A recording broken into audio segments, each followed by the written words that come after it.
these on the tab. Steve Coogan argues that his talent and resulting public profile does not justify intrusive investigations into his private life. I don't want to see an erection. Unless it's in the mirror, right, guys? Finished with the Daily Mail. Arriving at the Leveson inquiry today, he revealed how he's been at the end of some extraordinary attempts to dig dirt. One involved a journalist from News of the World who phoned him about an affair and to offer him a deal. If I confirmed certain aspects of the story, in return he would guarantee that the more lurid details would be left out of the story. Yes. So I confirmed the certain details for him, and he gave me his word that the more embarrassing part of the story, which I knew would upset my and my then wife's family, would be omitted. And after that, I received my manager received a phone call from Andy Coulson saying that they'd recorded the whole phone call and they were going to put everything in the newspaper. Now, first of all, Steve Coogan also argued that many celebrities are too scared of tabloid reprisals to speak up. He says the Daily Mail has been critical after his appearances on Newsnight.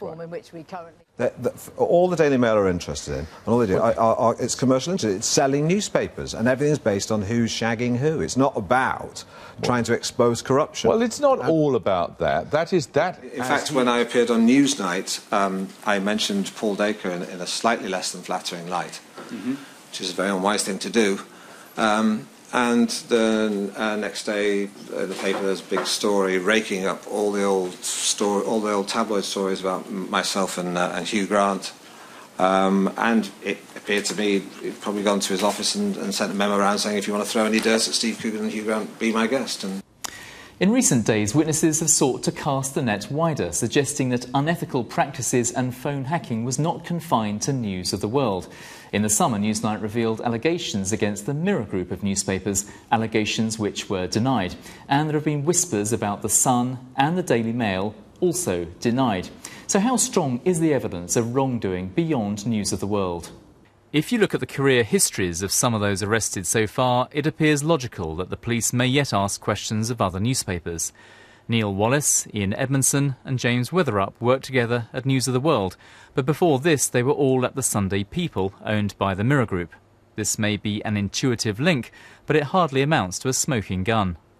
Footballer Gary Flitcroft on the left believes his messages were hacked by the Sunday People after two women had tried to sell kiss and tells. I got a phone call off a lap dancer that I'd been seeing, and stated that she'd been offered £5,000, and if I wasn't going to pay her, she'd get it off the newspapers who'd been in seeing her. Now, there's no way the two girls knew each other, and so it's just a massive coincidence that Sunday People get two girls together. It just wouldn't happen. The only way they could have got it is from my phone records. Do you have any firm evidence that your phone was hacked, or is that just speculation? That's just speculation. I have no evidence at all.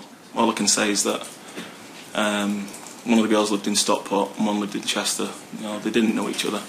So it just seems a massive coincidence that the same newspaper get two girls in the space of a couple of months to me.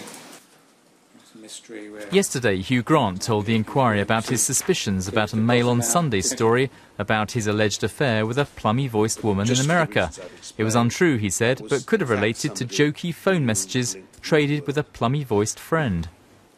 I cannot, for the life of me, think of any conceivable source for this story in the Mail on Sunday except those voice messages on my mobile telephone. Well, you haven't alleged that before, have you, in the public domain? No, but when I was preparing this statement and going through all my old trials and tribulations to the press, I looked at that one again. I thought, that is weird, and then the penny dropped. I think the highest it can be put is, frankly, it's a piece of speculation on your part, isn't it, in relation to this? Yeah. The newspaper denied this yesterday, saying the Mail on Sunday utterly refutes Hugh Grant's claim that they got any story as a result of phone hacking. Then there was our exclusive story in the summer, when Heather Mills told us she'd been contacted by a senior journalist in the Mirror Group saying he'd heard a message left by Sir Paul McCartney. He said, "Oh, I heard you've had a big argument with your boyfriend before I married him." And I said, "And why would you know this?" And he started quoting verbatim some messages from my machine. Back then, the Mirror Group denied any knowledge of phone hacking, saying its journalists operate within the law. All in all, then, there's plenty of smoke but little fire on the question of whether other papers hacked phones. That they sometimes behaved unethically is far easier to prove.